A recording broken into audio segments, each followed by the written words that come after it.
danger.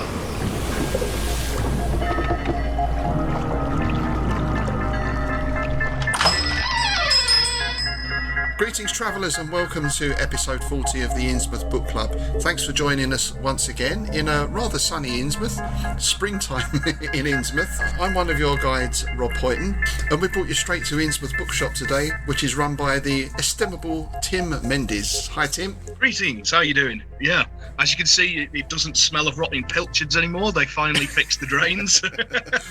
I see you cleaned all those bottles up as well. Oh, from Sadok. Yeah, oh God, yeah. He still turns up every now and then, but, you know. And also joining us, of course, we have the ever-wise John Chadwick, the curator of Innsmouth Museum. Hey, John, how you doing? I'm very well and wise. I'm not sure about that, but thank you for the compliment. We were just admiring John's Viking helmet. There it goes. That's incredible. Is that a recent acquisition at the museum? That is it. Yes. It's Chinese, believe it or not.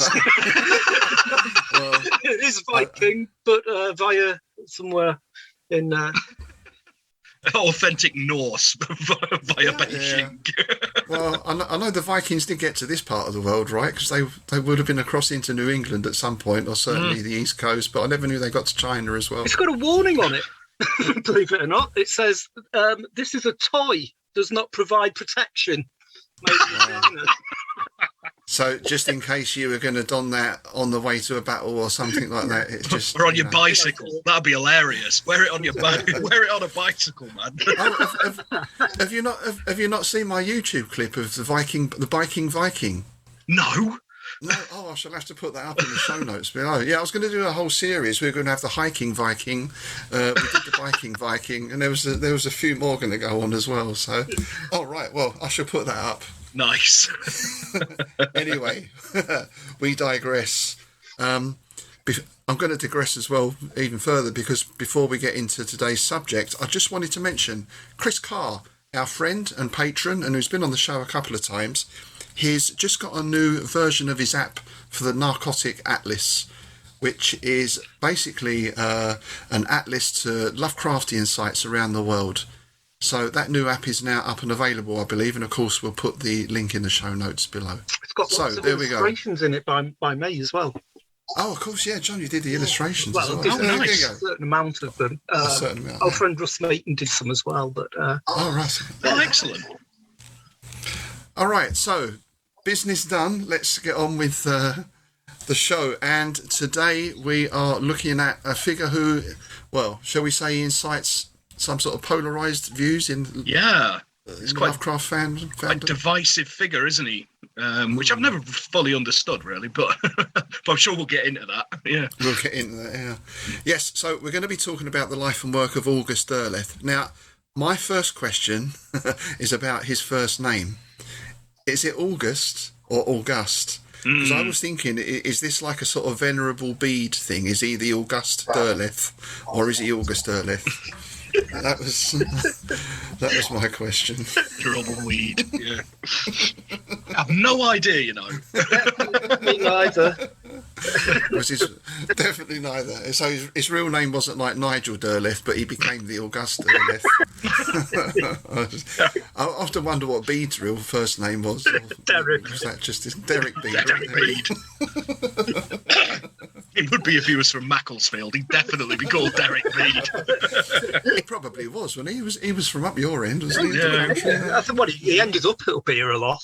I don't know if he actually is from up here. Probably not. That was before he joined that band Lindisfarne, wasn't it? I think. He was based at Lindisfarne, wasn't he? I should know this. They took his body to safety and put it in Durham Cathedral.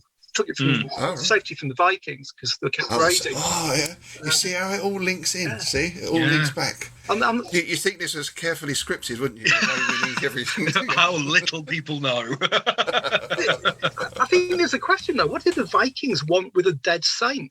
I mean, you know, they're there for your gold and your women. Oh, don't forget that. Hang on a minute. It's a dead saint. Love him. Ransom the body or something, maybe the relics. Who knows?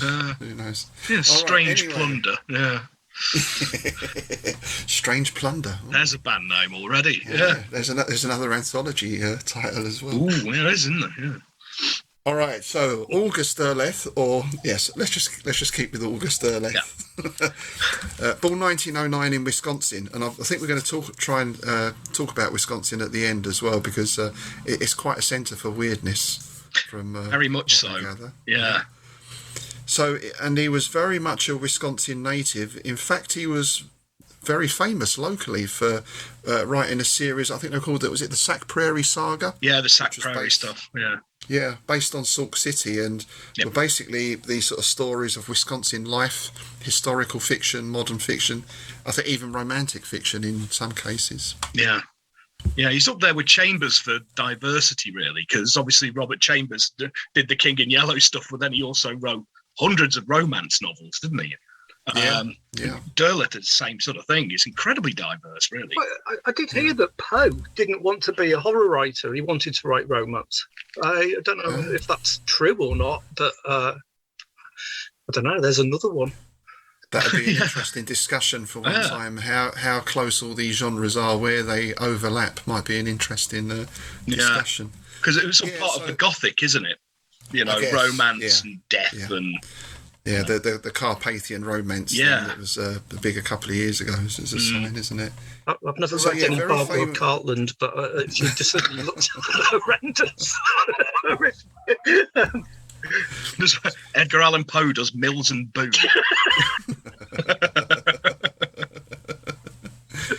So Derleth was very famous in Wisconsin. In fact, he had a bridge named after him after his death, I believe. And he was also a prolific reader. He had something like 12,000 books at one point, which is not bad going, actually. I'm not quite sure how many I got here, but it's certainly not 12,000. It feels like it's getting on for that sometimes. Yeah. And as well as a reader, he was a prolific writer. He wrote 150 short stories and around 100 novels, which is some going as well. Bloody hell. He did say, however, very depreciating, he said that only 10% of his writing was worth reading. Yeah.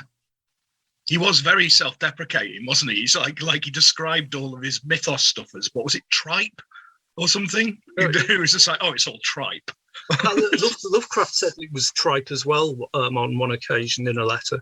But I think it was just Lovecraft being Lovecraft, because he referred to his own stuff as being rubbish, didn't he? He did, yeah. I was going to say, it seems like it's a common trait amongst all of these writers. Imposter syndrome, isn't it? I mean, I get it. I think everybody gets it, don't they? I guess Lovecraft and Derleth got it as well.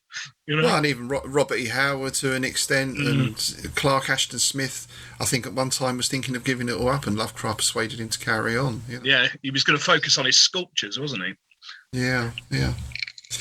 But Derleth lived until 1971, so again he's one of the few of the original Lovecraft circle. Well, I don't know if it's the few really, but he was certainly one of them who lived to see the growth of interest in weird fiction and the Cthulhu mythos in particular, which I always think must have been a nice thing. And of course, when he set up Arkham House, he was also responsible for bringing a lot of the big names into print for the first time. Really, I know that's something we'll be talking about a bit later on as well. And British authors as well, yes, that hadn't been very published much in the States. I mean, he was the first person to publish William Hope Hodgson's House on the Borderland over there. Yeah. And also a lot of Dunsany stuff as well. Yeah. So I think there's a lot to be said for the man. Yes. So his writing can kind of be split into four genres, really. We mentioned the Sac Prairie sagas. He wrote children's books as well, in particular biographies and children's fiction. I think the Mill Creek Irregulars were a series of children's mystery books that were successful for him. He wrote detective novels and stories as well, and in particular a character called Solar Ponds. Oh yes, the detective of Parade Street. Yeah. And I gather, Tim, from what you were saying, there was some issue with the Conan Doyle estate and Derleth. Yeah, he decided that, because he was a huge fan of the Sherlock Holmes stories, so he wanted to carry them on, and so he wrote a bunch of them. and basically the same way like Campbell came to him with a bunch of Lovecraftian stuff, he went to the estate of Conan Doyle and was like, I've wrote these, what do you reckon? And they basically told him to do one. They weren't interested at all. So he just went away and was like, you know what? I'll move him from Baker Street. I'll put him round the corner and change his name. Brilliant. Genius. It's so transparent as well, because it's like the Mrs. Hudson character is called something like Mrs. Watson or something. It's like it's so close. But just far enough away that he couldn't get in any trouble. But didn't they still try to shut him down, basically, try to stop him publishing those stories? I think that was Conan Doyle's sons, I think, wasn't it? It was, yeah. They were incredibly protective for a long time, though. I mean, it wasn't just him, it was anybody. They were just, no. Which, so similar to the Tolkien estate, very much so, yeah. Christopher Tolkien, yeah. It's only in fairly recent years that people have actually been able to do original Sherlock Holmes fiction. You'd think it would have been a lot longer, but it's actually relatively recent. Yeah. So, and there's a lot of Sherlock and Cthulhu stuff now, isn't there? Oh yeah, some great stuff out there now. I've read a few myself. Yeah, some really good stuff. Yeah, the anthology Shadows over Baker Street is superb. Yes. Interestingly enough, as well, Ballantine Books have reissued all of the Derleth Solar Ponds stuff. And they've actually put out some original anthologies of new Solar Pond stories, and they've got Solar Ponds and the Necronomicon, which I've got, which is really good. So it's well worth picking up. There's a lot on Kindle, I noticed. I was trying to find some collections, anthologies of Derleth, and there really wasn't anything available, but mostly there was Solar Ponds. Yeah, most of his stuff's out of print now, the Cthulhu mythos stuff. Well, perhaps because of this this issue that we'll be getting to, because then if we move into his mythos fiction, which in some sense is what he's best known for, even though it may not be his best work, I guess that's a debatable point. But certainly the setting up of Arkham House was a landmark in mythos history, if we can put it that way. And it was actually him who came up with the term Cthulhu mythos as well, because as we said before, Lovecraft called it Yog-Sothory, or he didn't really want to seem to categorise it or standardise it.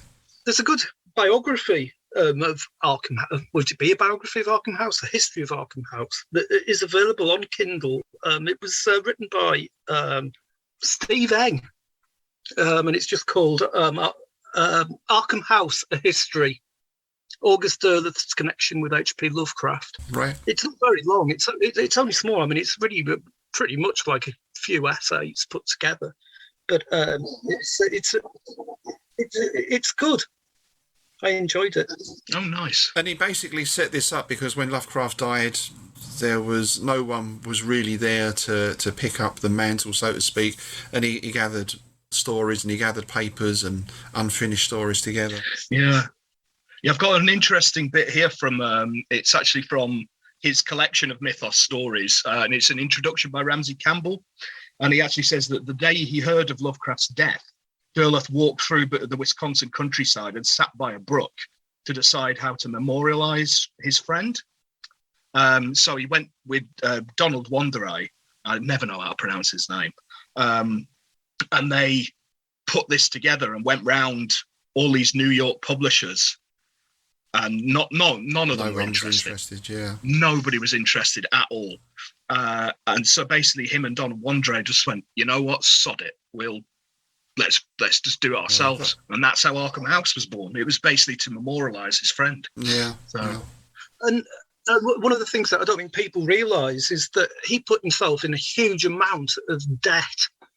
He was borrowing money from others of the Lovecraftian circle to keep it going. And at one point, he poured $28,000 of his own into keeping it going, and it wasn't making any money. So I think there's something else there that needs to be said about this guy. Yeah. Because if it wasn't for him, he wouldn't have had the Lovecraft phenomenon that we have today, certainly a lot of that stuff wouldn't have been saved. And he did that, sacrificing his own wealth as well. So, I mean, I know I appreciate there's a lot of hatred out there for him, but I think there should be people praising that, to be honest. Well, there's like a lot of his letters, because he was obviously Lovecraft was prolific letter writer, and his estate were just throwing him away. They were literally just throwing him in the bin. And Derleth happened to be there and basically went, well, if you don't want them, I'll have them. Yeah. And if it wasn't, and you'd be actually lost stories because Lovecraft used to just throw things away. And it makes you wonder how many lost stories there are, doesn't it? The same with all of these people. And because Derleth rescued things like the Evil Clergyman and the book and the original draft of Shadow over Innsmouth. Wow. Because he'd sent it to Derleth and then decided it was crap and told him to throw it away, and Derleth basically went, no, I'm keeping this. And he was also getting letters from other members of the Lovecraftian writing circle as well. They were sending him them, and he was copying them and then sending them the originals back, which is such a different way of working. A lot of the time people don't bother sending stuff back. It's just like, I've got it now. If you want it back, hard luck. And I do think what John said earlier, it gives light to this point about it's one thing I've seen where you get by H.P. Lovecraft and August Derleth on the cover of some of the books, and people bring that up. They say he was cashing in on Lovecraft's name. But the point very much is there, Lovecraft didn't have a name at that time. No. And it's Derleth's cash, huge amounts. And I think people today perhaps don't appreciate, I mean, you can self-publish now. You can set up a book pretty cheap. You buy an ISBN, for under sort of £100 or something, you can basically publish whatever you want. And it's all print on demand. It's all digital. Back in the day, even if I go back sort of 30 years when I first started doing T-shirts, for example, I had to buy 50 T-shirts of various sizes, and probably still got some in boxes in the shed, Yeah, it's like CDs, isn't it? I've still got stacks of CDs from old bands that are just sitting in boxes. They may as well use them as ashtrays, because you had to buy bulk, didn't you? Yeah. And so to take that risk, and again, this is at the time, I mean, we're talking sort of just post-Depression era, really, aren't we? Late, but I think it was 1939, The Outsider and others came out. So we're going into the Second World War, but America had been through this huge economic turmoil, and here's a guy putting that amount of money into saving the works of a extremely niche and unknown pulp magazine author. I've got a good section here from this history of Arkham House. If I can just read this, he's put. Derleth's diligence was relentless. He would encourage the faintest mention of Lovecraft or attack in print unflattering mention of him. No amateur journal was too ephemeral for him to pass up. Did I say that correctly? Ephemeral. My tongue's obviously still in the sewer. No amateur journal was too ephemeral for him to pass up if it afforded space to talk about Lovecraft. And he manoeuvred Lovecraft into reference works and in front of tolerant reviewers, despite mainstream indifference and sometimes opposition, such as Edmund Wilson's notorious New Yorker condemnation, which I'm not aware of. Right.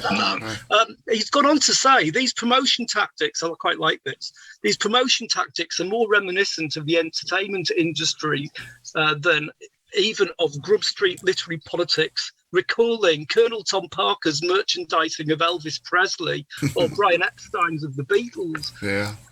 So he was ahead of his time in one sense. There. Yeah, definitely. But also, doesn't this strike you as like a fan, almost like a fan doing this? It was probably doing okay with his own books, the historical fiction and all that kind of stuff. He didn't need to be doing this stuff. Yeah.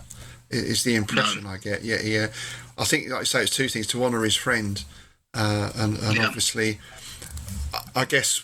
Do we know how much was he into mythos fiction as such, and how much did he do the mythos fiction in order to promote Lovecraft? if you know what I mean. Was his real love doing the other type of fiction, and was the mythos fiction a way of getting that out? I wonder. I think especially like the ones that are like classed as the posthumous collaborations, which were all ideas out of Lovecraft's commonplace book, his notebook. It was all ideas of Lovecraft's that he wrote. And I know a lot of people have a big problem with that. And I mean, to be fair, in my opinion, he should have just gone out under his own name. But I can see why he did it. It was kind of a tribute. And the way I see it, it was a tribute to his friend, because it was his friend's ideas. So his friend needed to be,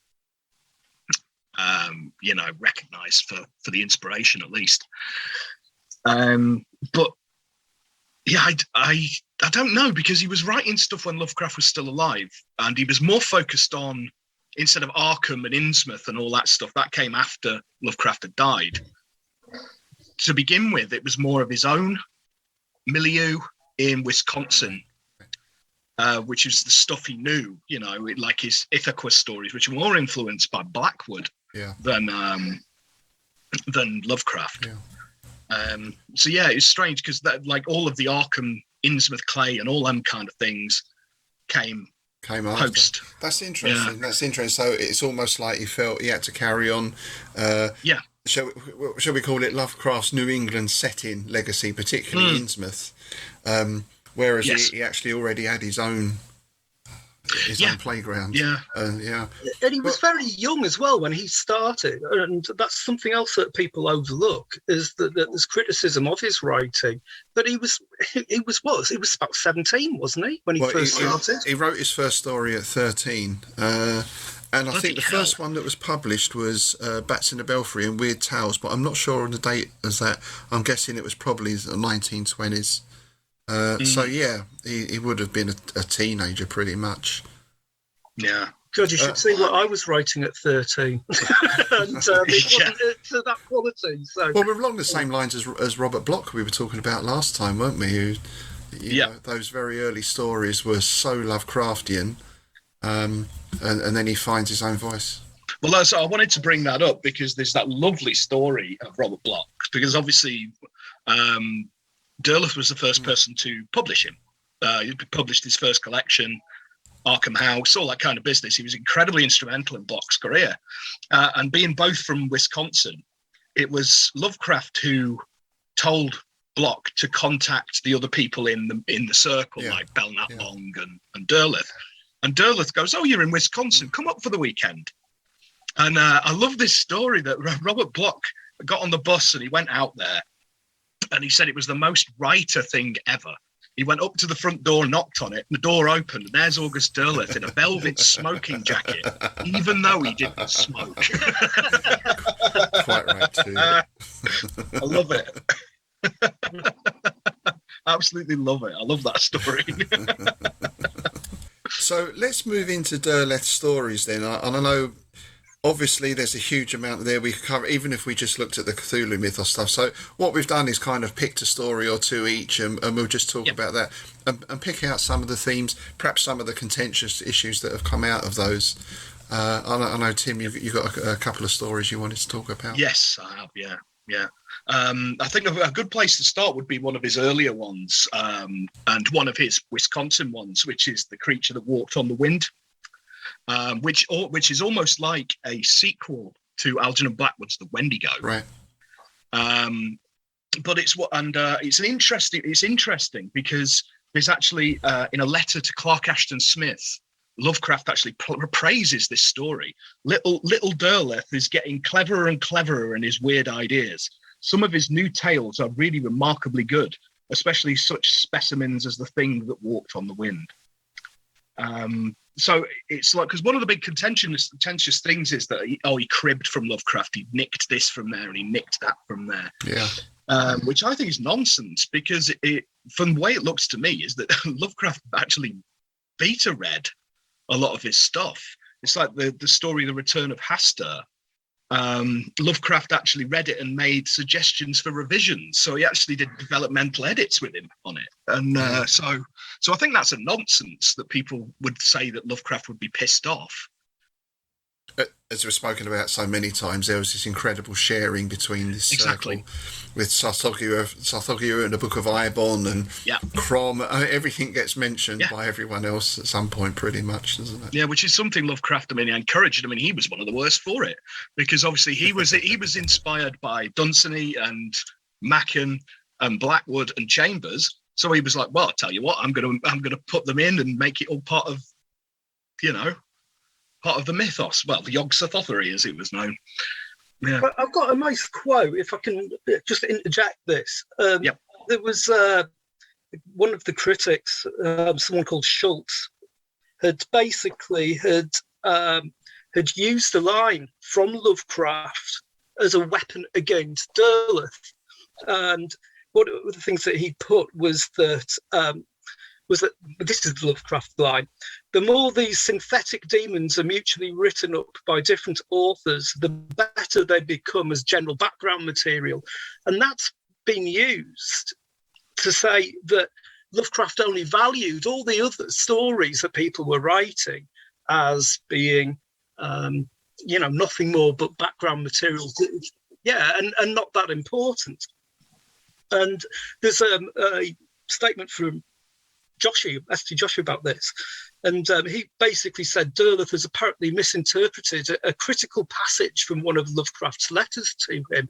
And that's on that direct quote.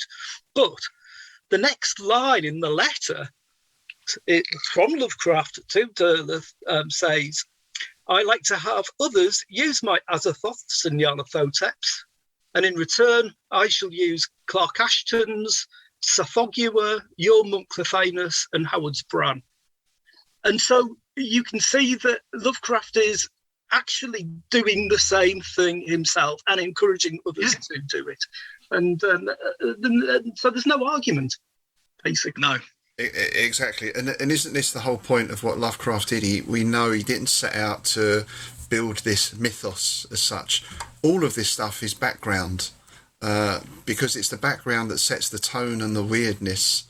There's no real lore, is there? No. Like if you read vampire novels, okay, they're afraid of crosses, they don't like garlic, they can't cross running water. If you read Cthulhu, it's a squid head thing.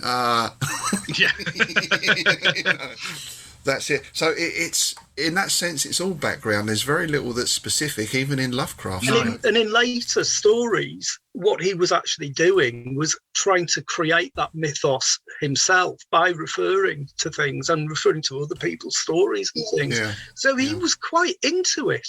I'm not sure if it would have taken the direction that took it in. I'm not sure about that. I couldn't possibly say, but...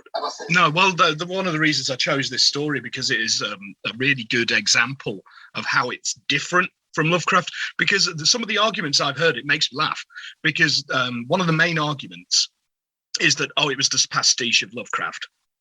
But then in the same breath, they get cheesed off with Derleth for changing things, for taking his own take on it, which I think is ridiculous, because obviously Lovecraft was an atheist, but Derleth was a Catholic. So he filtered it through that Catholicism. So you've got that sort of battle between good and evil. It's almost biblical the way he uses it. And the thing that walks on the wind, basically the story in a nutshell, it's a constable out in the wilderness in the snow. He's gone missing, and there's rash of disappearances, and then people found in the snow. And it's basically the Wendigo story, just kind of retold. But it's the first time you actually get this elemental thing, which is really contentious with a lot of people, because Derleth liked to put them as the elements. So you had Cthulhu, Dagon were water, and Ithaca and Hastur were air, and Cthulhu fire, and Tsogyu were earth, and that kind of thing, which is a completely different take on it.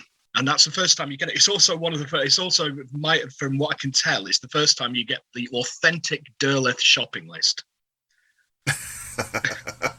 Which is one thing that I will say against him. Is just like every story, there's 2 pages where he doesn't just talk about things that are relevant to the story. It's not just like about Ithaca being a thing from the air. He has to mention Cthulhu and the Necronomicon, and it just goes on and on and on and on. You get paragraphs, don't you? Yeah. It's much the same that the story I chose as a Seal of Rillier, which, and I thought I wanted to go for a specific mythos story, and I kind of view these stories a little bit like a Call of Cthulhu adventure. They read very much like that type, and on that level, I really enjoy them. But yeah, we do get that issue. So this is one where basically a man called Phillips inherits his uncle's house in Innsmouth. Nice. And it's flagged up very early on. But then this is quite Lovecraftian. There's no twist at the end. Everything is foreshadowed and almost pretty much explained up front. So it's obviously a deep one. Yes. It is obviously part of that thing.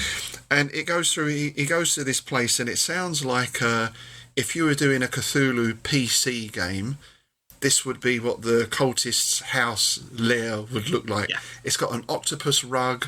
It's got masks from South Sea Islands. I want that decor. I want that octopus rug is awesome. I want it. It's brilliant, isn't it? Yeah. And it goes through one thing after another.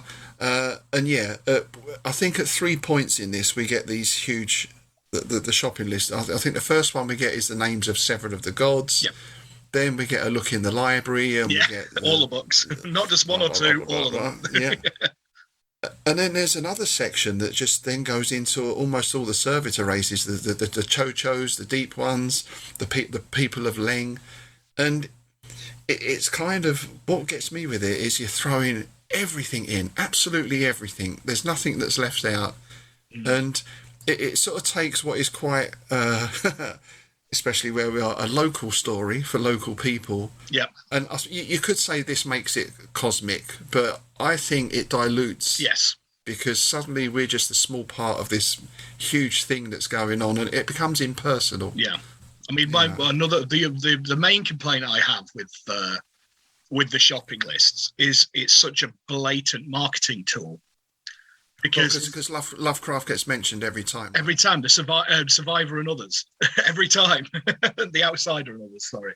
Every time. But I can see why. You know, if you're trying to sell some books, you've got to do something, haven't you? You know, there's no social media back then. You know?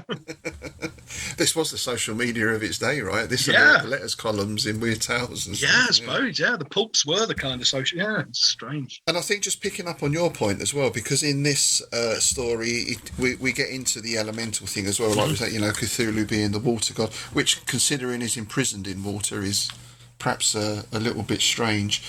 But then he also says this... The elder gods could so easily become the Christian Trinity. Yes.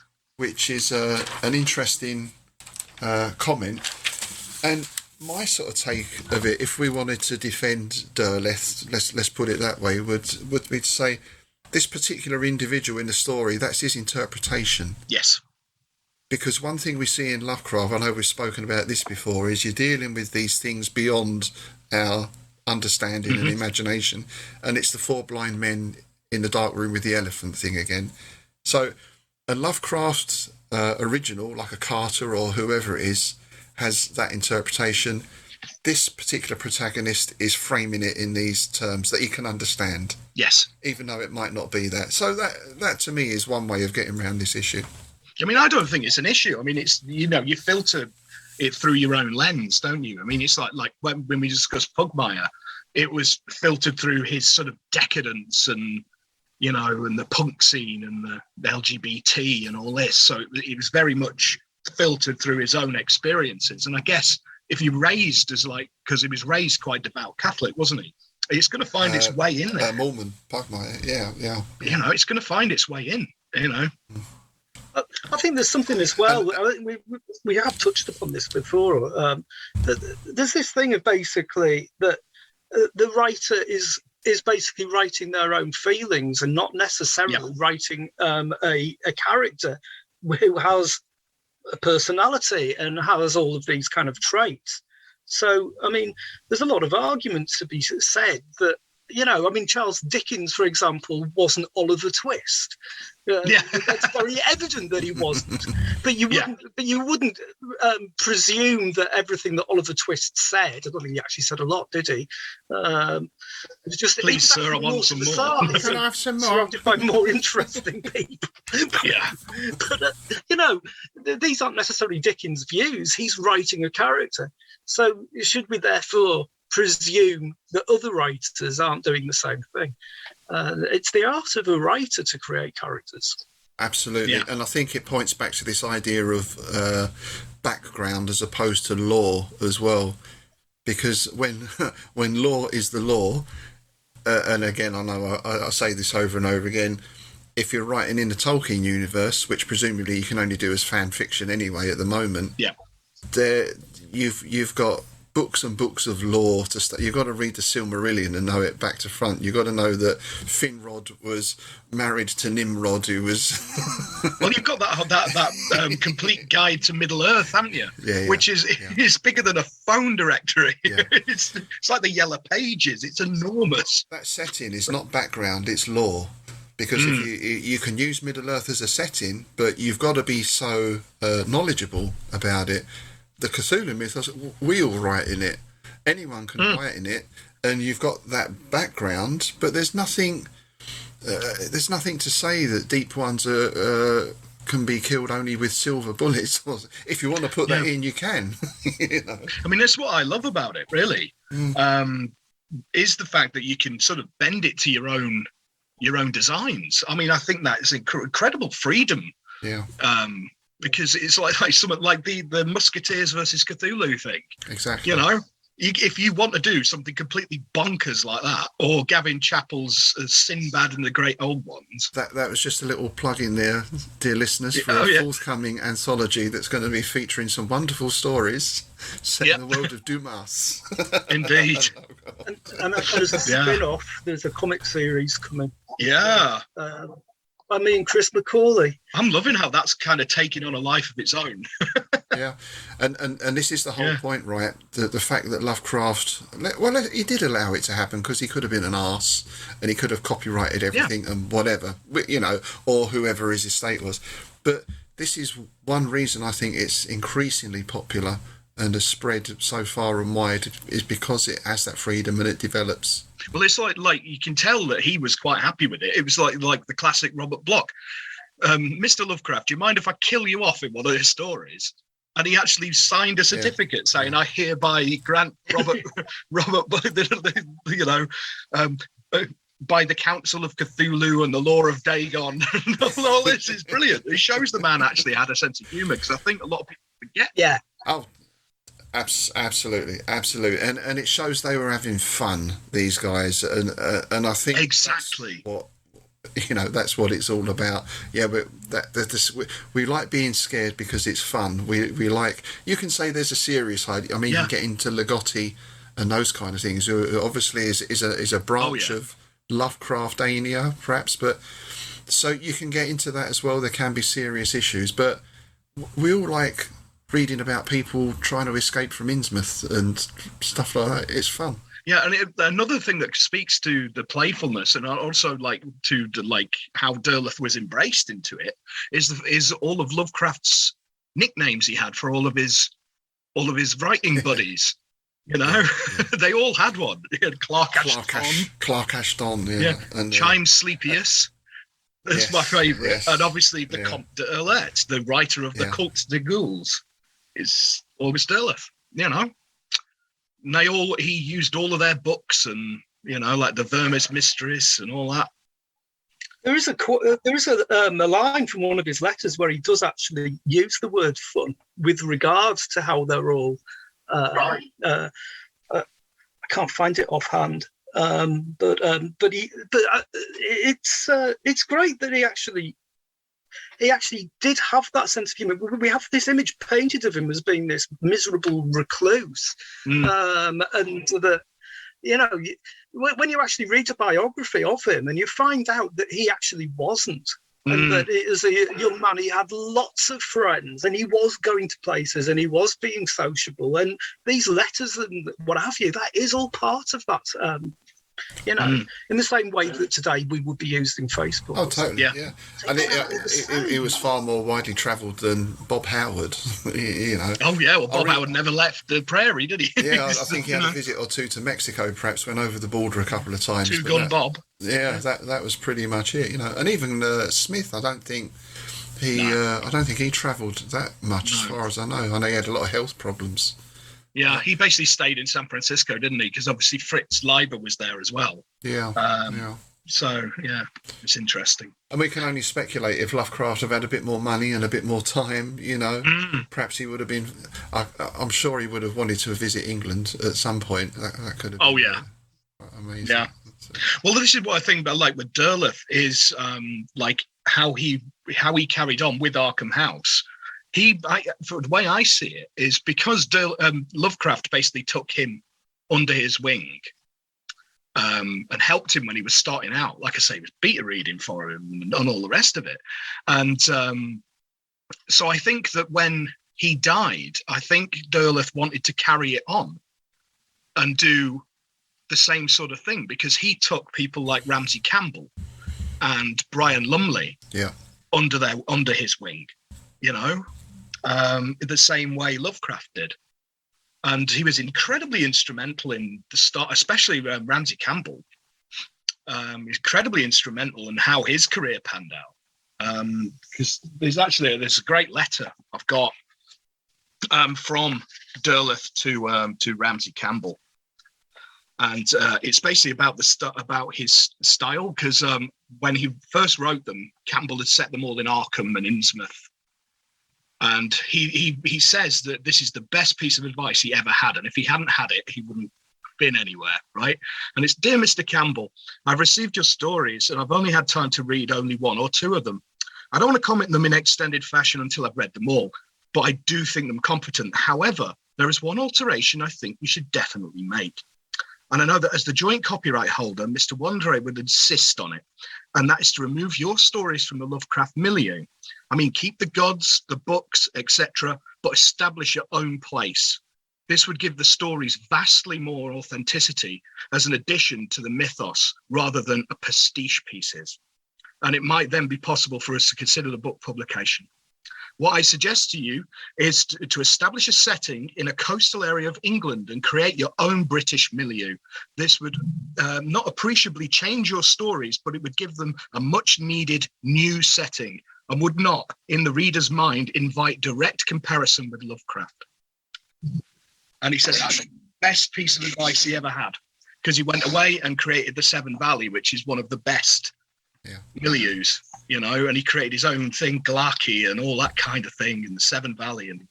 And from there you got things like Cold Print, which is a masterpiece, you know. And that's been sort of a template for writers ever since, isn't it? Yes. Like Pugmire myself. Everyone develops their own place, and it does then take it out of that pastiche. It's interesting that Derleth put a lot of his own pieces in those places, but then again I think that goes back to the idea of him trying to promote Lovecraft rather than himself. I think with a lot of those, especially like the posthumous collaborations, I think that was purely marketing. Yeah, really. Yeah, I do, because I mean, if you really want to get your friends' books out, how are you going to do it? Exposure. You ain't got social media. Yeah, you know. It's interesting you brought up Pugmire, because there's a great afterword to one of Pugmire's stories in his Sesqua Valley and Other Haunts. And this is the first Sesqua Valley story I wrote. When I invented the valley in 1974, I'd recalled August Derleth telling Ramsey Campbell that rather than setting his Lovecraftian tales in Lovecraft's New England, to invent a region of his own homeland. This seemed excellent advice. So, you know. And doesn't that fly in the face as well, that of some of the criticisms of it, of basically copying so much, and you know, because he's actually encouraging others to do the complete opposite. So it would be kind of ironic, wouldn't it? If he was to actually do the opposite himself. So I don't know. I don't think that there's an argument. It reminds me of the letters page in the back of a 1960s Marvel comic, to be honest. Doctor Who magazine. It reminds me of that as well. The letters pages in them. You know, I mean, quite often written by Paul Gambaccini in his younger days. I've noticed, because I do actually read this stuff. Yeah. And go, what? Why are you saying that Bruce Banner doesn't like peas? Who cares? Yeah. It's this kind of nonsense, and I think a lot of it comes down to ownership, that the fans believe that they own something because they're a fan of something, and it's not the case at all. And I think that a lot of the things that I've noticed that Derleth has been criticised for doing, you can actually see that a lot of the critics are doing themselves. Yes. That they are actually saying, well, this is mine and you can't. And yet Derleth wasn't doing that. He wasn't saying this is mine. He was saying this is his and you can. Yeah. And I think that says a lot about him, and a lot about some of the critics. And I'm not going to make any friends there, am I? No. We don't need friends. We're in Innsmouth. Exactly. But you know, it's opinions. Everyone's going to have their own opinion, and we would like to hear from our listeners as well. Yes. To see what you think. There's a lot of interesting stuff here to talk about, I think, and I think from a creative level, that also it revives it as well, because if everyone's story is set in Innsmouth, we get a little bit like the Conan stories, right? I think Howard wrote 21 or 20 something Conan stories in his lifetime. Yeah. Maybe he would have written some more, though he'd sort of moved on from the character before he died, so maybe he wouldn't, who knows, he might have come back. Then, of course, we've got El Spray de Camp and Lynn Carter and Robert Jordan, and now there's this whole range. There's like 65 Conan novels or something. Conan the Fearless, Conan the Deaf, Conan the slightly unwell, Conan the Brave, Conan the Bold, Conan on a Tuesday, you know.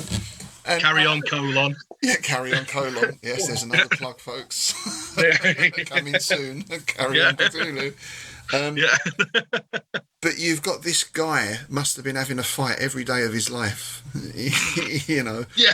Monday is fighting an elder demon. Tuesday is having a skirmish with the Hyrcanians. Wednesday is pilfering the tombs of Kittai. You know, the whole life gets so packed because everyone is focusing on one character.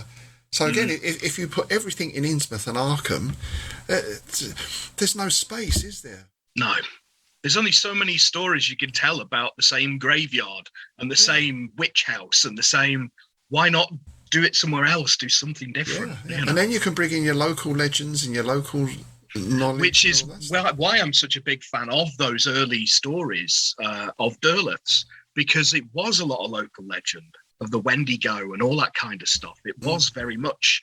He drew on local legends. I mean, there's a story. Can't remember the name of it off the top of my head, but there's a lake, and it's believed that Nyarlathotep lives in this lake. But that's an actual local legend of this lake, that there is supposed to be some kind of beast that lives in it.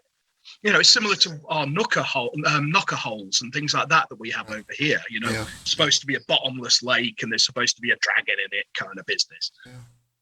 Makes sense. Why not have it all gnarly? You know. Yeah. I like that. I think that's great if you can sort of incorporate stuff, because again, it evolves, doesn't it? Well, then it's like the local stuff is your lore almost, because we've got the whatever, the bogeyman in the woods or whatever. But then, no, what that actually is from this background. That's actually a ghoul from the Dreamlands who. Exactly. Blah, blah, blah. Yeah. So this is where you get this layered approach that Lovecraft was so good at as well. You know? Yeah. I don't know much about the Fortiana of Wisconsin. I have to be honest. I know more about Kentucky. Yeah, shall we move on to that a little bit? Because Wisconsin does seem like a very, it seems rich in myth and legend as a state. If you want to talk ghosts in England, you go to Suffolk. Yes. Yeah. You go to M.R. James country, because that's where a lot of the good stuff. Oh, interesting. Before we do move on, I just wanted to bring up another point, is the fact that basically another criticism is that it was all pastiche, which is a nonsense. Because it wasn't just Lovecraft. Obviously, there's the Blackwood thing, but there's a story called The Dweller from Below, which is almost a mythos take on M.R. James's The Treasure of Abbot St. Thomas. Ah, right. It's the same sort of thing. It's somebody going looking for something, and instead of it being it's a tunnel, and instead of it being a brick that's removed, it's an elder sign. And and instead of it being a ghosty that's like a vengeful spirit that's released, it's a shoggoth. And it's genius. I love it. It's a great story. But the thing in the M.R. James story was quite shoggothy because... It was actually, wasn't it? Yeah. It was a sort of black formless mass, and there's that great line in it where he says he reached in and he puts his arms around this, what he thinks is a sack, and the sack then puts its arms around him. Yeah. Doesn't it even mention a tentacle? It even says tentacles in there, doesn't it? It's very pseudopody and very sort of slithery, and so. Maybe it is a shoggoth, you know? Who knows? I noticed in some of the stories that I read that he'd actually pretty much repeated the same plot. The main one that I read was The House in the Valley, which is a painter that goes to the country and stays in this weird place so that he can paint. And then bit by bit, he ends up possessed. And there's deep ones coming up from his basement. So many that he has to get the furniture out of the house. That was the previous bloke. The previous owner, and he turns up, he's already like barricades. I love that. It's like, what are they doing in there? It's like a roller disco for deep one. You know, can I just put a plug in for Innsmouth Roller Disco, folks? That's on every Thursday night, 8 o'clock. Ladies, half price at the Dagon Hall. That's thrown me off. First drink is free. One of the other stories that I read was, I believe it's called The Disc Recorder, which isn't a Lovecraftian piece. It's basically a ghost story in which there is a writer who needs to get away to the country to write. And then once he's there, he finds that basically that there is this recorder and it's picking up PVPs, and then it basically leads him to get the constables in, and they find that in this lake there's a body that's basically been murdered. It's almost like the stone tape. It is. But I just thought, actually, Stephen King, every single one of his novels that I've ever read starts off with a writer who needs to go to write. That's why the video game Alan Wake is basically taking the piss out of the Stephen King trope.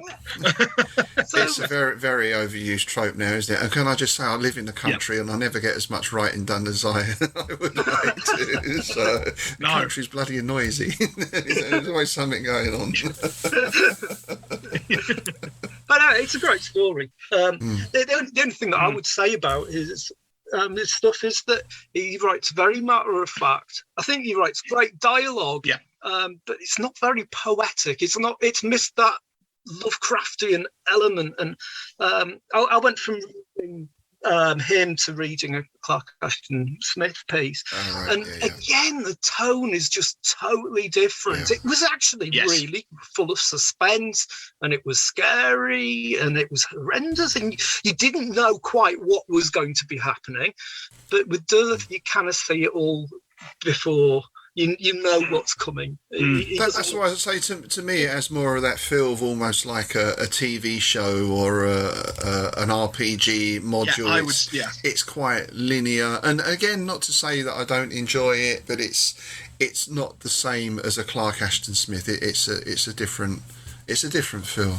Which is interesting because there actually has been a film adaptation of, and you'd think, because it's like if you were going to make any of the original Circle stuff, it would be easiest to make Derleth's because it is very matter of fact. It's almost like a screenplay. So it's amazing that they made such a hash in it. Because earlier this week I had a chance to hop over to the Innsmouth Picture House. I was closing up and I saw Dagon's Witnesses coming down the street, so I thought I was gonna make myself scarce, and I ended up catching the Shuttered Room, starring Oliver Reed of all people. Oliver Reed, and he's so obviously off his nut all the way through it. There's one bit, right? I'm sure it's a blooper, because he's running along this beach and he trips up and he does a roll, which that could have been planned. But he rips his pants. He splits his kecks. So when he stands up, you You can see that he's split his pants, and then the next scene they're sewed up again. I suspect that wasn't the only time Mr. Reed ripped his pants in a God, in a fall. What a guy! What a great guy. It's not a great film, but I did enjoy it. I'm just sad that the changes they made. They changed the bits that made the Shuttered Room such a great story, because it was an interesting take on the deep ones. It was a new take on it, because the setting, it was Dunwich, so you think it's going to be like a Whately, Dunwichy kind of thing, but it's an old mill and there's a Shuttered Room, and the guy, it's an inheritance, and he goes there and he's told, burn it down. Don't open the Shuttered Room, just burn it down. So what does he do? It's like the big red button in it. He's going to open the Shuttered Room. Don't press this button. And there's a little frog, and he lets it out the window. And then a cat will start getting eaten, and the room, like the window gets demolished as something big comes back in. So it's been starved. So this deep one is almost like a frog. But as it eats, it goes back to its sort of normal size. But the film, they just do it as it's just the mad woman in the attic. It's just which again is quite a tired old trope. It's a tired old trope. It's a sad and disquieting one. I always find that quite upsetting when you see those. And I just thought that if they hadn't have made that change, it would have been perfectly fine, because it would have elevated it. But by the end of it, and they never actually explain, it's just the lead character's sister who for some reason was locked in the attic, and it's never really explained why. The budget. I bet just because they didn't have the budget. Budget for an old woman. They didn't. From what I remember, I watched it years ago. I've not seen it for quite a while, but it was a nice setting. It was very kind of bleak setting, wasn't it? From what I remember, the setting was perfect. It was like an isolated island. But that's an interesting thing I read about the filming, was the mill, which was such this beautiful old mill. It was slated to be demolished. So they basically spoke to the authorities, the town, and just said, look, it's going to end with a fire. Should we just burn it down? And they went, yeah, go for it. And so it's one of the most brilliant scenes, because it is just a building burning down. There's no trickery involved. So it just looks great, and it's so moody. But you got this. But the other thing I found jarring about it was the music, because of the time. It was the 70s. So you got this.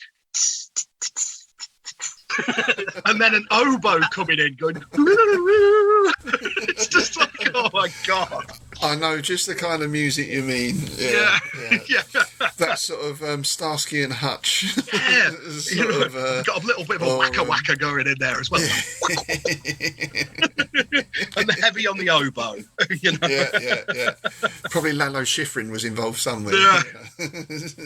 The music often associated with porn films, but really, I've never really seen a porn film that has music like that. Usually has really bad synth. Yeah, it does, doesn't it? It's all like really bad, sort of like Jean-Michel Jarre kind of stuff. I like the way John said, I thought for a minute John was going to say, I've never actually seen a porn film, but then he continued from there. I haven't. I wouldn't know what any of those things are. Of course, you can get your porn in Innsmouth at Lovecraft shop, right? Yeah, Lovecraft, yeah. Yeah, they're not in Soho anymore, but they are in downtown Innsmouth. That's brilliant. There used to be a bloody sex shop. Tell them Tim sent you. Yeah, tell them I sent them. Well, there's the back room of the bookshop. There's a few, Now, all the secrets are coming out today, folks. Well, I've got to make a bit of money out of the locals, haven't I? You know. Do we see? We've got to do a sort of Lovecraft sex special then, haven't we, or something along those lines? Because there have been anthologies, right, on that. Oh God, yeah, Sex and the Cthulhu Mythos and Eldritch Blue. Nice. There's actually a whole series written by some woman. A friend of mine picked one up a while ago. It's reverse harem bully romances, kings of miskatonic prep. Oh, wow.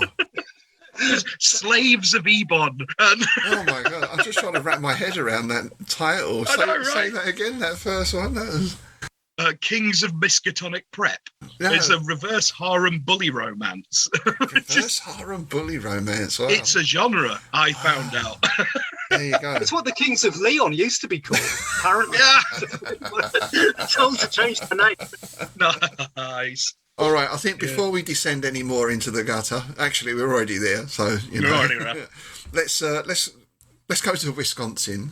Indeed. Howland Hearty Outdoor Wisconsin. I believe that Happy Days was set in Wisconsin, wasn't it? It was in Milwaukee. Milwaukee, wasn't it? Yeah. And if you remember, Yeah. it was the very first place where Mork from Mork and Mindy turned up in an episode of Happy Days. So even there, they've got weirdness. They've got UFOs and contactees. There you go.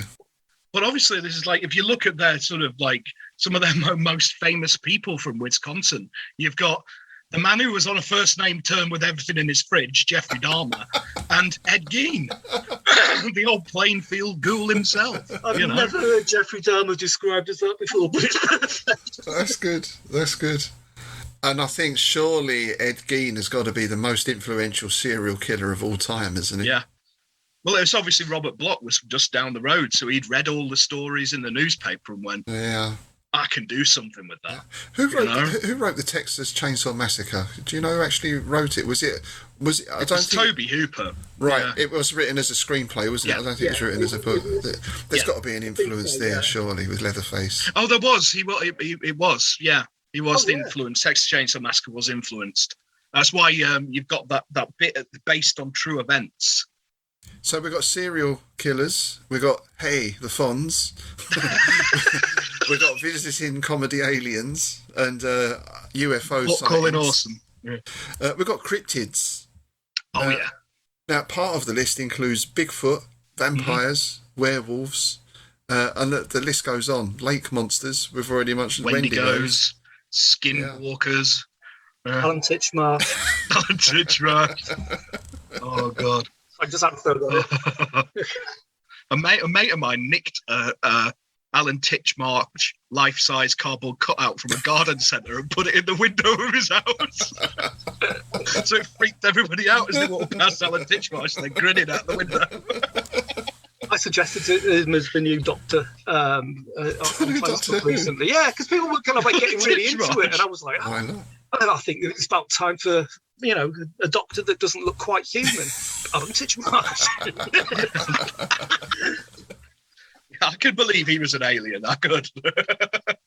Would you remember he did a program about Neanderthals, and they made him up heavily to look like a Neanderthal, and he walked down the street to see if anybody would actually notice, and he actually just looked like Alan Titchmarsh. It just no one paid him any attention, and that wasn't because he looked like a Neanderthal. It was because it was Alan Titchmarsh.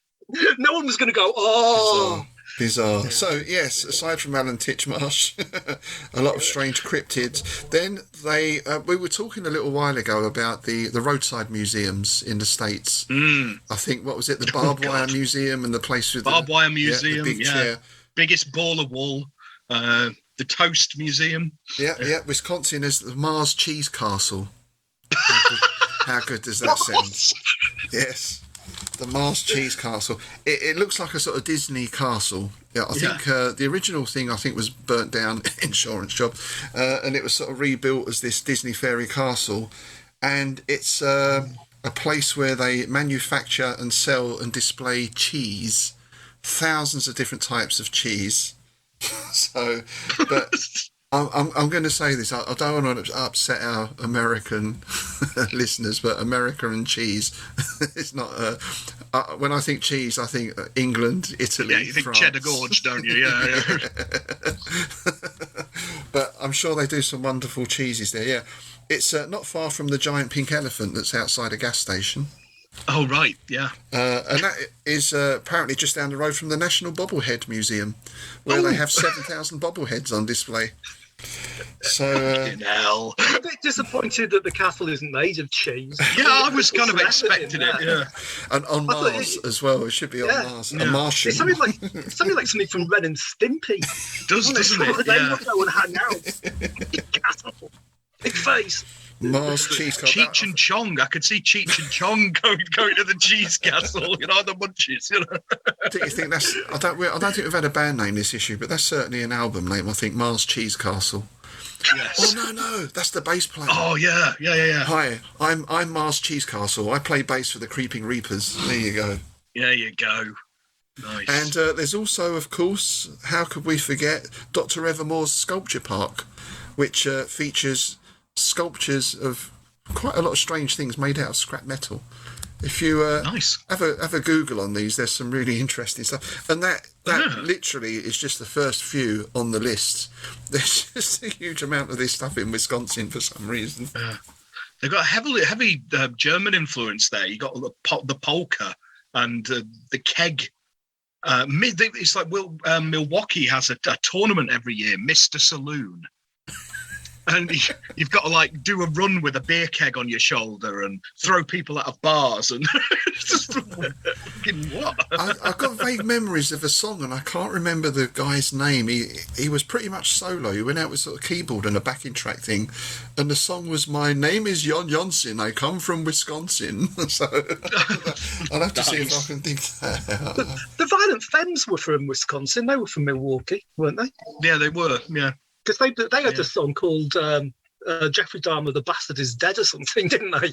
Yeah, they did. The fact that somebody had killed him. I know there's actually a rich vein of Wisconsin writers now. They actually have like anthologies of Wisconsin horror writers. Oh, right. And things like that, yeah. Oh, wow. And a lot of it is cryptids and folk. A lot of folk horror comes from Wisconsin. Yeah.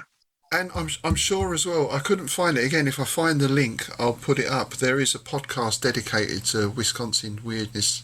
It's probably called Weird Wisconsin or something like that. But I think I've actually seen it, Weird Wisconsin. Yeah. I once had a terrifying experience watching an episode of Happy Days. It involved LSD. Oh yeah, right. God, I can imagine that is terrifying. Episode in 2 parts where Fonzie gets a haunted car. Do either of you remember this? Or no.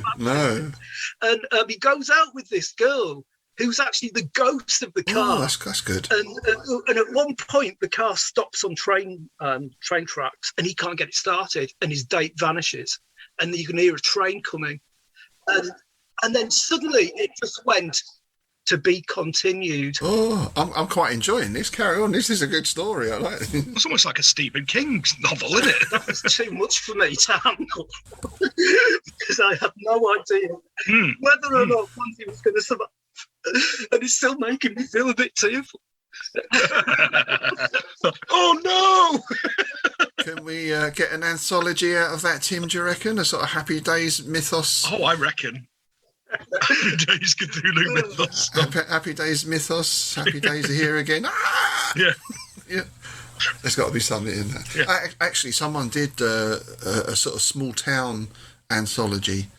I can't remember the name of it. Shadows Over Main Street. Yeah, that's the one. That's a good one. Yeah. There's 2 of them. I've not read the second one, but I've read the first one. There's some really good stuff. Yeah. That was a good collection. Yeah. It's all small town America, and it's just really funny.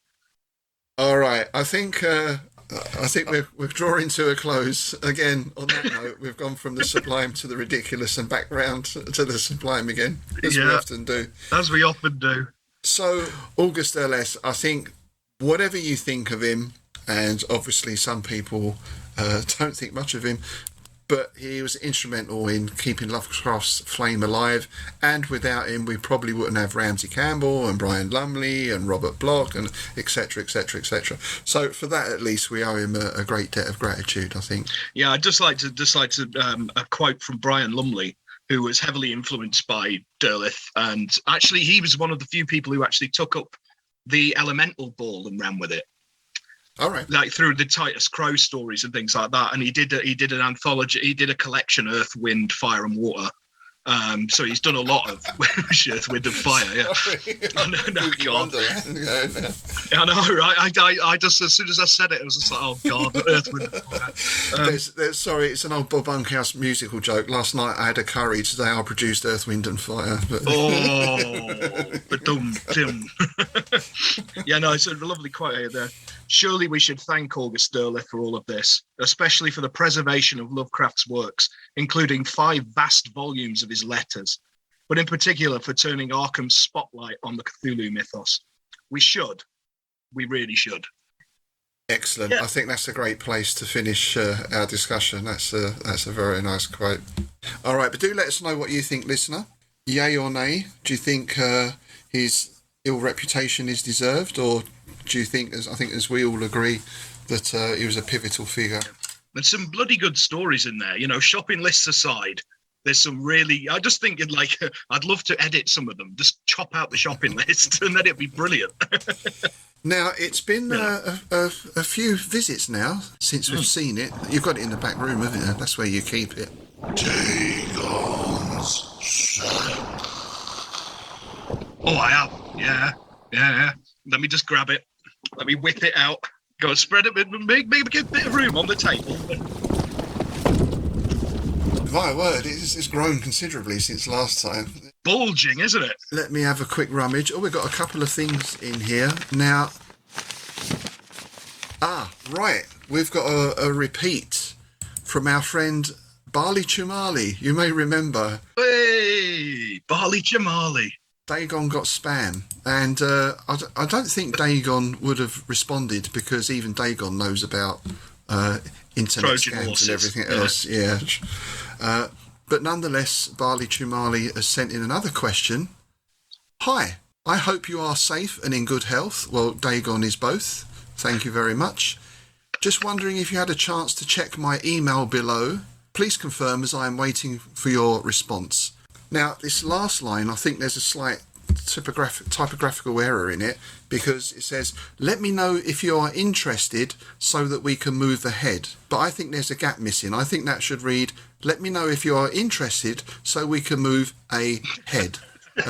Obviously, he's done something to someone and he wants a bit of help with disposing of the body. Well, Mr. Chumali, you've come to the right place. If you want to deposit said head here, I'm sure Tim won't mind if you drop it in at the bookshop. Yeah, I'll pass it on to one of the Marsh boys when they're on the way down the wall. There you go. There you go. Job done. It's a little sideline we do in Innsmouth, but we'll just keep that between you and us, listener. Please don't mention that to the authorities, or we'll have the submarine out depth charging us again or something. You know. Yeah, the bloody feds out again. Yeah.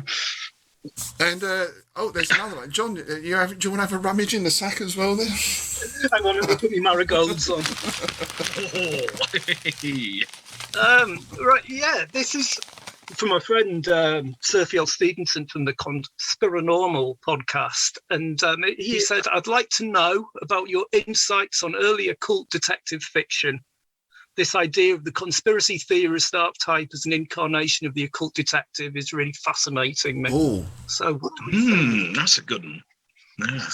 that's a big subject. I think we need to do a special on occult detectives at some point. But I mean, the first one that springs to my mind that would be quite early would be Karnacki.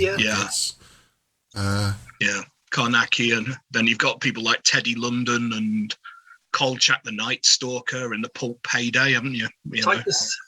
Titus Crow. Titus Crow, yeah. The biggest one for me, most recent one for me, is probably John Constantine from the Hellblazer comics. Oh, yes. Very, very much of that ilk. But I think what's different about him is that this guy is a scout, working class guy who used to sing for a punk band. And modelled on Sting, and that's a far cry from the Edwardian gentleman, isn't it? But there's another really good one, a modern one. It's David Hambling. His Harry Stubbs.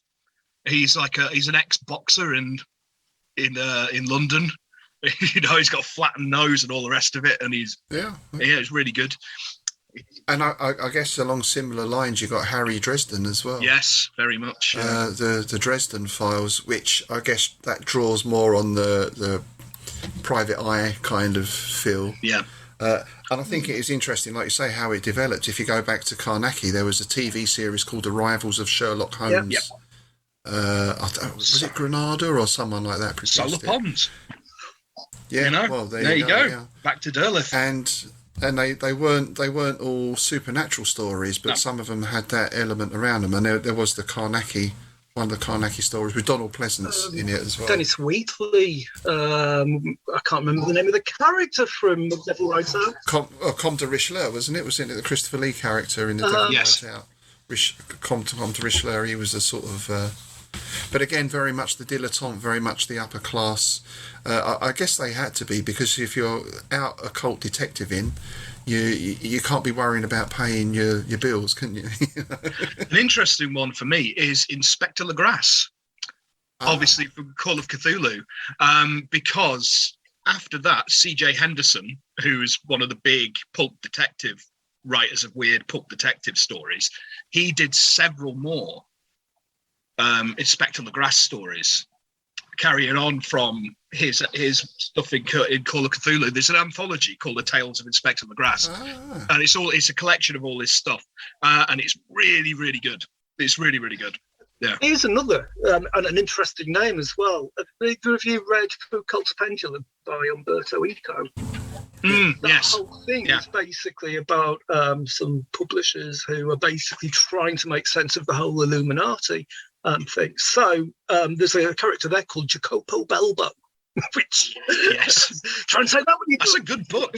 It's a really good book. I read it a long time ago, but it's a really good book. Even though there's quite a lot of pages in there in foreign languages which I couldn't read, I thought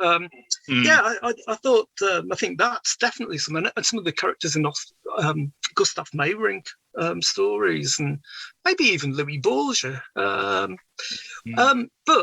really, when you think about it, how far can we take this back? I mean, we talked about the Victorian and the Edwardian. Yeah. But can you take it back to Penny Dreadfuls? And I mean, could you put Van Helsing even in there? Could you put someone like Matthew Hopkins, which found a general, into that?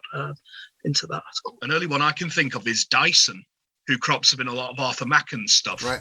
He's in Great God Pan, and the Novel of the Black Seal, and The Shining Pyramid, and all them. Yeah, he's in it. It would be interesting to go back even to classical times. Yeah. And look, I guess Poe will be credited with the first actual detective story, right, with the Rue Morgue. Auguste Dupin, yeah. But I can't think... I know there's settings. There's like the Cadfael series and those kinds of things where detective stories are set in earlier times. But I'm trying to think of an original story like Beowulf or from Greek myth that has that detection element.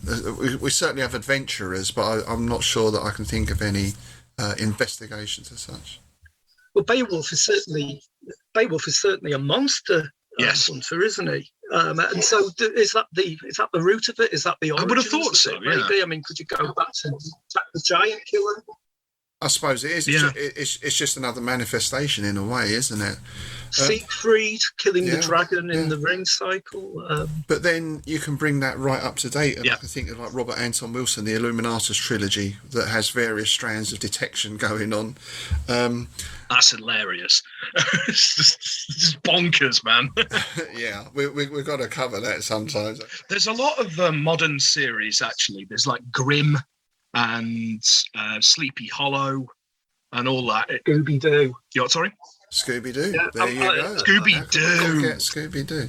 And I'd even say the X-Files. I mean, that's a modern manifestation of it. It's that's big influence was Kolchak, the Night Stalker, yeah. And also, I hesitate to bring up the name in polite company, but it was a cultural phenomenon. Dan Brown. Yeah. Oh, yeah. You know, which, we don't have to go into all of that, we know, but nonetheless, that was a huge mainstream success. Perhaps something good came out of it in that it piqued interest in various conspiracy or paranormal theories or whatever you want to call them. Don't forget, that was based I'm saying that was based, more plagiarised from Foucault's Pendulum, and the Broken Sword computer games. Yeah, the name of the character in that I can't remember. Oh yes, They were good. Yeah. Have you seen the Johnny Depp film Ninth Gate? Yes. Yeah. Of course. See that I really like that film. That's a really underrated film, and that has a real Lovecraftian feel. But it also has that detective because he's basically a book detective. Yeah. And it's like, what a job.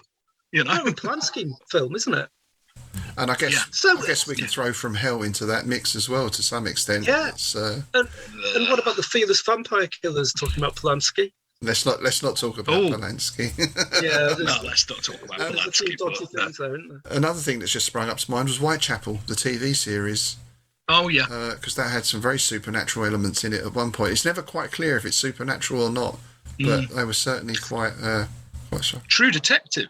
Considering I'm wearing my yellow sign T-shirt, it's And an obvious one, which we haven't mentioned, but Doctor Who. Oh, of course. Isn't he anything other than a psychic detective? Yeah. So there we are. We've come up with quite a lot of names there. I don't know. I think that is an area that would be good, fertile ground for a special.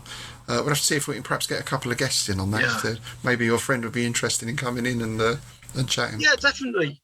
We should do a cross fertilisation. Yeah, of course. Please don't say that term too loudly in Innsmouth. It's Yeah. But get invited to a mingling party. It's not just keys in the ashtray, you know. mingling. Right.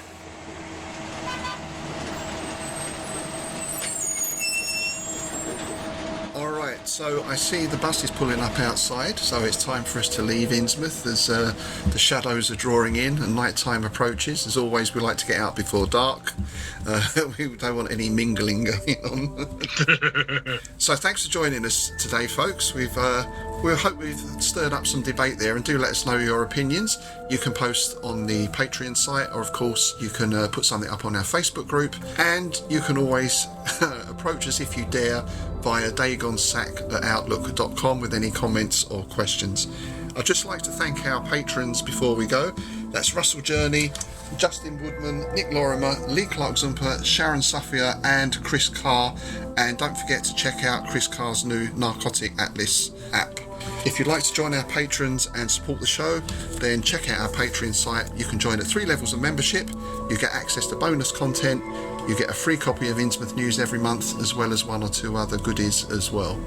Okay, so I think we've got a visit to the picture house lined up next time.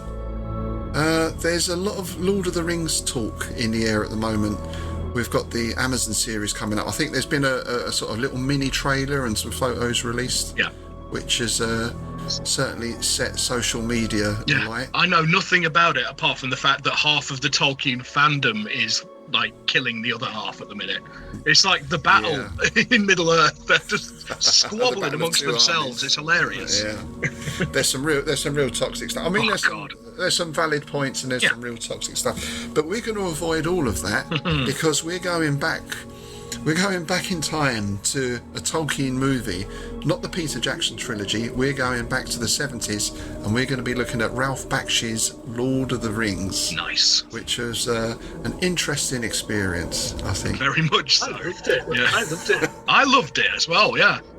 There's one scene that I always remember is where they're hiding under the log, and you got the Nazgul coming on. I remember that vividly. Just marvellous bit of work. Yes. So looking forward to watching that, and we'll be talking about that next time. As always, send in any questions or comments you have. That's all from us for this episode. Thanks for listening. It's goodbye from me, Rob Poynton. It's goodbye from me, Tim Mendes. And it's goodbye from me, John the Wise Chadwick.